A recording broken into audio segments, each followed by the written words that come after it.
வணக்கம். VHP news செய்திகளில் ஆன்மீக மற்றும் அரசியல் செய்திகளுக்காக சாகிற அளவுக்கு கூட போகிற அளவுக்கு வந்துட்டு எங்கள் வீட்டில் ரொம்ப டார்ச்சல்.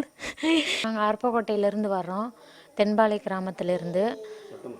அருப்பக்கோட்டை தென்பாலை கிராமத்திலேருந்து வர்றோம். நாங்கள் ரெண்டு வருஷம் 3 மாதம் ஆகுது எங்களுக்கு கல்யாணம் முடிஞ்சு. குழந்த பாக்கியம் எங்களுக்கு இல்லை.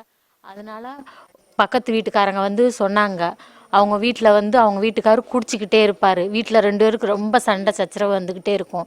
அதனால் இங்கே கயர் கட்டிட்டு போனதுனால இப்போது 1 வருஷமாக குடிக்காமல் இப்போ 2 பேரும் ரொம்ப சந்தோஷமாக இருக்காங்க.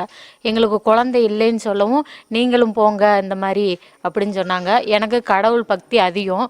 அதனால சரிப்பா போப்போம் அப்படின்னு சொல்லிட்டு வந்தோம். நாங்கள் கார்த்திகை திருவிழாவுக்கு வந்துட்டு சாமி மட்டும் போயிட்டோம். அதுக்கப்புறம் மறுபடியும் வந்துட்டு அப்பாவை பார்த்துட்டு இந்த மாதிரி கேட்டோம், எங்களுக்கு குழந்த பாக்கியம் இல்லை சாமி அப்படின்னு சொல்லி அப்பாட்ட கேட்டோம். அப்புறம் அப்பா பார்த்து சொன்னாங்க, இந்த மாதிரி இருங்க, இங்கே இருங்க அப்படின்னு சொல்லி இருந்தோம். இங்கே ஆனால் ரொம்ப ரொம்ப இன்னொன்று என்னென்னா, மனம் ரொம்ப கஷ்டப்பட்டு இருந்து சாகிற அளவுக்கு கூட போகிற அளவுக்கு வந்துட்டு எங்கள் வீட்டில் ரொம்ப டார்ச்சல். செத்து போயிடலாமா அப்படிலாம் நினச்சி 2 வருஷம் 3 மாதம் குழந்த மாதம் தலைக்கு ஊற்றும் போது வீட்டில் ஒவ்வொரு நாளும் குத்திக்கிட்டே ஒரு மாதிரி பேசும்போது ரொம்ப சங்கட்டமாக வச்சு, பிள்ளை வெத்து கொடுக்க முடியலையே அப்படின்னு சொல்லிட்டு செத்துடலாமா அப்படிலாம். அவர் எங்களுக்கு பெத்த தகப்பன் மாதிரி மனசில் இருக்கிறத சொல்லி என் மனசில் இருக்கிற காயத்தை வலியை எல்லாத்தையும் போக்கிட்டாரு. இப்போ கூட அழுக வர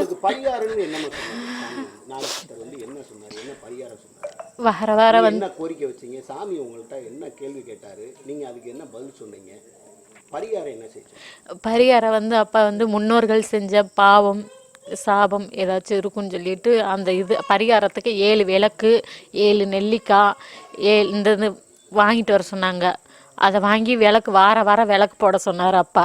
வார விளக்கு போடவும் இப்போ கொஞ்சம் பரவாயில்ல. எங்களுக்கு கொஞ்சம் முந்தி மனசில் அவ்வளோ வலி இருந்துச்சு, இப்போ மனசில் அந்த வலி இல்லை. எனக்கு ஆத்தா இருக்குது, நாகமாத்தா எனக்கு இருக்குது, துணை அப்பா இருக்காரு, என் வீட்டுக்காரு எனக்கு இருக்காருன்னு ஒரு நம்பிக்கை இப்போ வந்திருக்கு.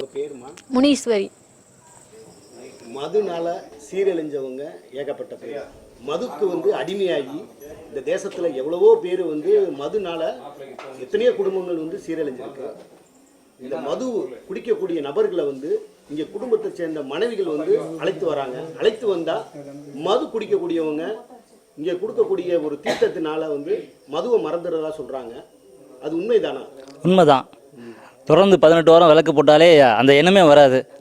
ஒரு வாரத்திலேயே இங்கே தங்கியிருந்தாலே அந்த இது மறந்துடும். சரி, எல்லோரும் குடிக்கிறாங்க. நான் இங்கே எனக்கு சரியாக இருக்குது. வீட்டுக்காரமாகவும் நானும் தான் வந்தோம். இங்கே நான் சரியாகும் கண்டிப்பாக.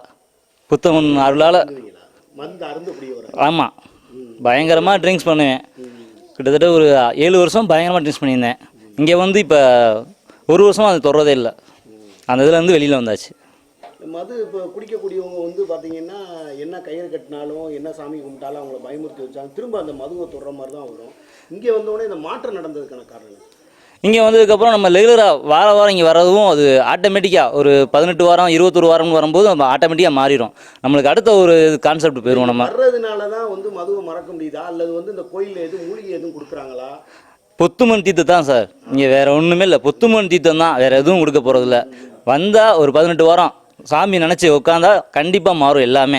இப்போ நீங்கள் ஃபஸ்ட்டு வர்றப்போ அந்த கோயிலுக்கு வர்றப்போ உங்களுடைய மனநிலை எப்படி இருந்துச்சு? நான் இங்கே வரும்போதே ட்ரிங்க்ஸ் ஃபுல்லாக பண்ணிட்டு தான் சார் வந்தேன். வீட்டுக்காரங்க அப்பா தான் கூட்டி விட்டாங்க. இங்கே வரும்போதே ஃபுல் போதையில் தான் வந்தேன். இங்கே ஒரு வாரம் வீட்டுக்கே போகல, இங்கே தான் தங்கியிருந்தேன். ஆட்டோமேட்டிக்காக அது மறந்துருச்சு. அப்படியே இங்கேருந்து வெளியிலேயே போக மாட்டேன், இங்கேயே உட்காந்துருவேன் எப்போயுமே. அதனால ஆட்டோமேட்டிக்காக மாறிடுது. என்ன நாளில் வருவீங்க? நான் வெள்ளிக்கிழமை கண்டிப்பாக வருவேன். இங்கே என்ன வழிபாடு செய்வீங்க? வரும்போது என்ன வாங்கிட்டு வருவீங்க? வெத்தலை, இழுப்பெண்ணெய் இந்த மாதிரி வாங்கிட்டு தீபம் போட்டுக்கிட்டே வரேன். அது தீபம் போட்டு வர எல்லாமே மாறிடுச்சு. தொழில் நல்லா இருக்குது. இப்போ மதுரைக்கு பக்கத்தில் பனையூர்னு ஒரு ஊர், பேர் மாயக்கண்ணன். வணக்கம். VHP நியூஸ் செய்திகள். இத்துடன் VHP நியூஸ் செய்திகள் நிறைவடைந்தது.